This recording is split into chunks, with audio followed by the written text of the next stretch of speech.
come down to get eggs. I don't understand how these eggs get so dirty after rain. The coop in which they lay them in is completely clean. I guess their feet are dirty, I don't know, and they roll them around, I don't know.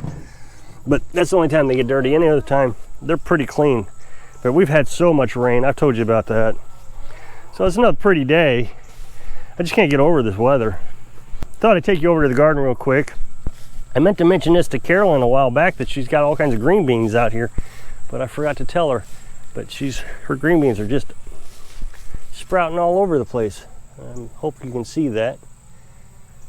So she'll be glad to hear that. I wish I'd remembered to tell her. And then our tomatoes.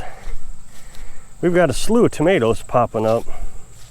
I know people like to see the garden. I don't know why. I'm not a big fan of gardening, so it's all green to me, whatever.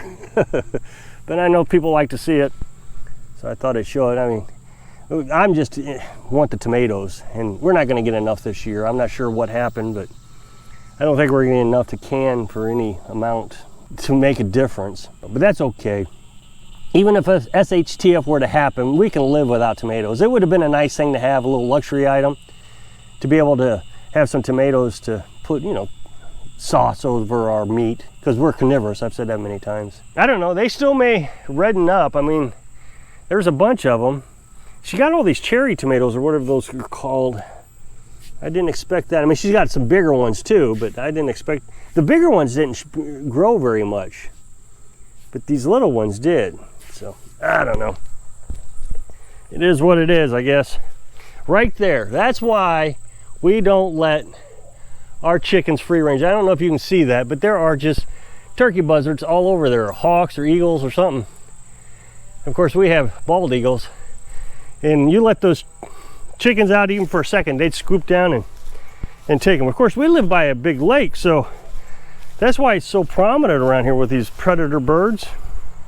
Well, I read an interesting thing today. While I watched a video about it too, and I'm concerned for folks.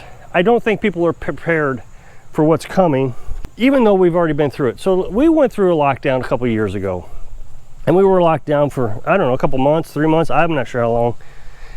It didn't matter to me. The month they locked us down was the month we moved here, just by happen chance. It was great.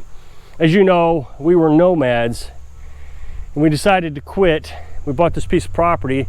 We spent a couple months at Mom's house, parked in her yard with our camper, so we could get things that we needed to live off grid, solar panels and a well pump, just different things we needed. So we were collecting all that, and it was winter time, so we didn't want to come down here in the winter not having any type of heat source or anything.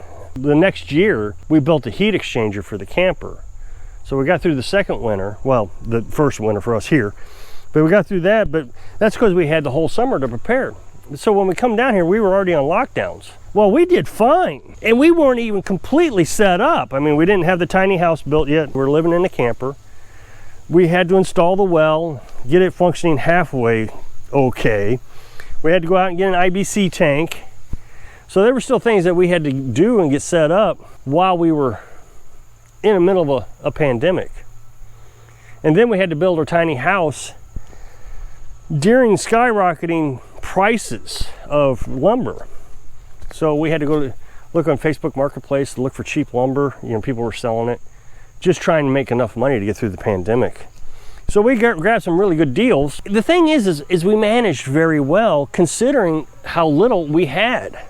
But that's the key to all of it, is minimalization. I know the toilet paper thing was a big deal, and it's still a big deal. People still ask me, what would we do during SHTF for toilet paper? And just grab wash rags and take a shower. So I don't know how to help you, since you've already been through one. You should be ready. But I would imagine as soon as we came out of the pandemic, everybody thought, okay, it's over, we'll go back to work, or we're gonna do whatever it is we do. And then we went into a recession. Prices are high, and we're no more prepared now than we were then, because we can't afford anything. You know, I keep hearing these preppers stockpile, stockpile, stockpile, and they keep stockpiling when things are crazy high. And if you really think stockpiling is the best idea, then you should be stockpiling when things are crazy cheap. But the best way to go is to live self-sustaining. You know, somebody said the other day, And it's just reasons to criticize. They said, oh, I tell you, it's too expensive to live self-sustaining like you do, because have you looked at seed prices lately? It's cheaper to go to the store. Well, it might be cheaper to go to the store until there's no store. And that's what they're seriously talking about again. So I watched an article, and again, I'm trying not to fearmonger, but I think everybody already knows this is going to happen, so it's not out of the realm that I should talk about it.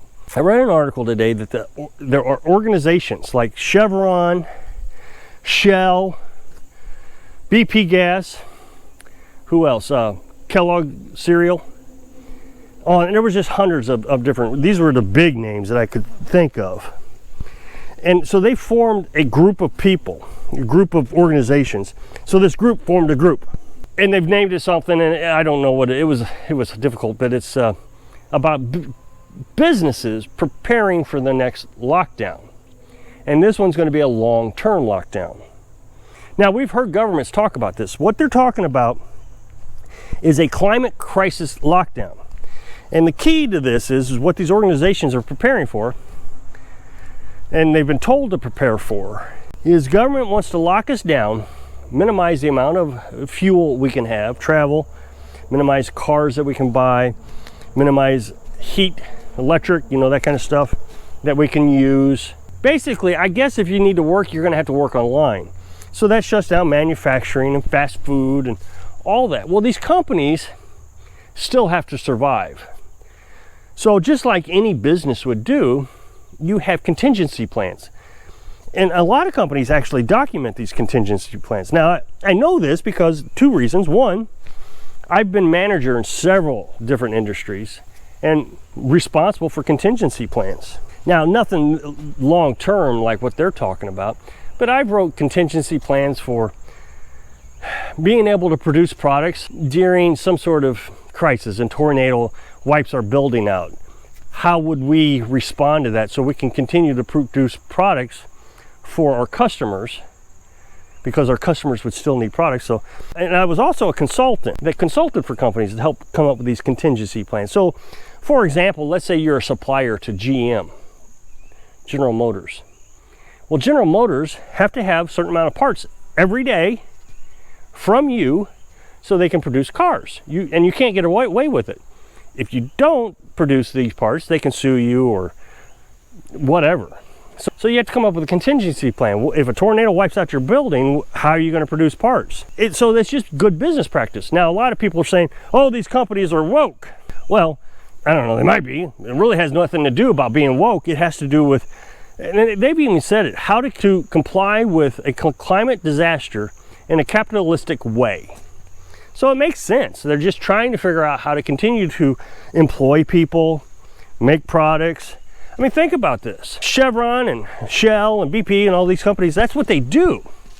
And so they have to come up with a contingency plan that if the government shuts down oil drilling, how are they going to make money?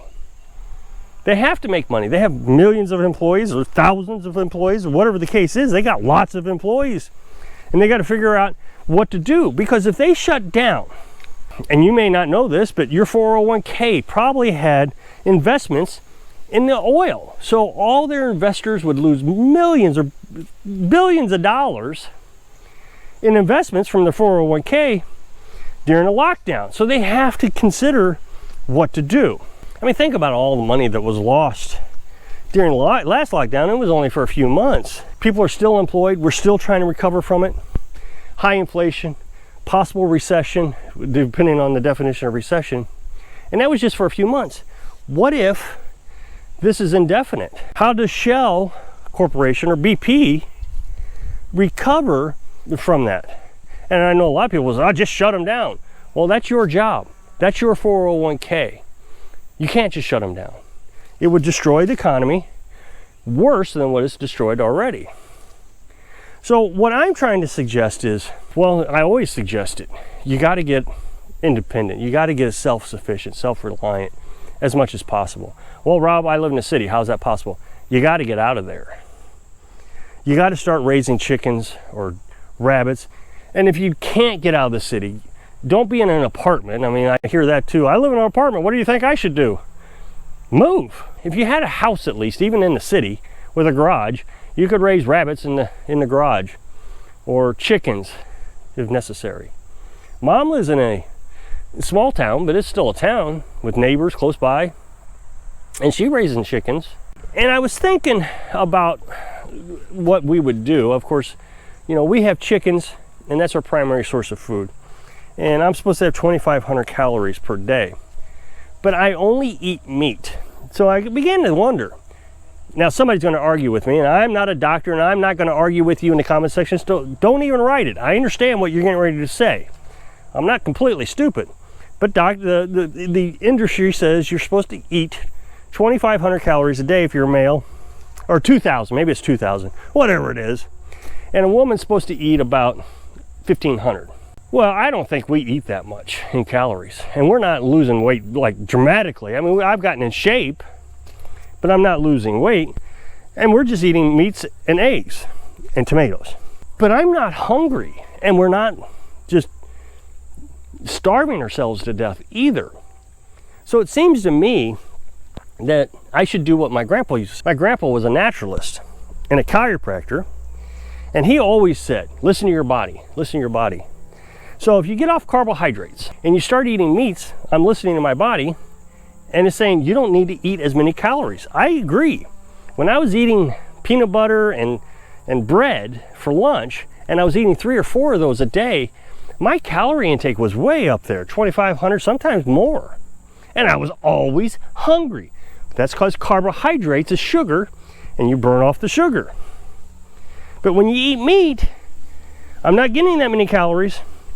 A pound of eggs is 1,000 calories, and I'm not eating a pound of eggs. I eat three to 4 eggs a day. I eat about a half a pint of meat at night. Half a pound, maybe, is a better way to put it. And you need a pound of meat to eat 1,000 calories. So I'm not getting it. I think you're actually having to reduce your intake of food simply by being self-sustaining. Getting away from all the carbohydrates, because I can't process foods. I can't make Kellogg's cornflakes. So I eat chicken eggs and chicken, and I'm healthier and happier. So I suggest that you got to get off the grid as much as possible. Become self-sustaining. So if you can click that super thanks button down there, I'd really appreciate it. So I hope I can inspire you to be ready so you can live your dreams. Thanks for watching.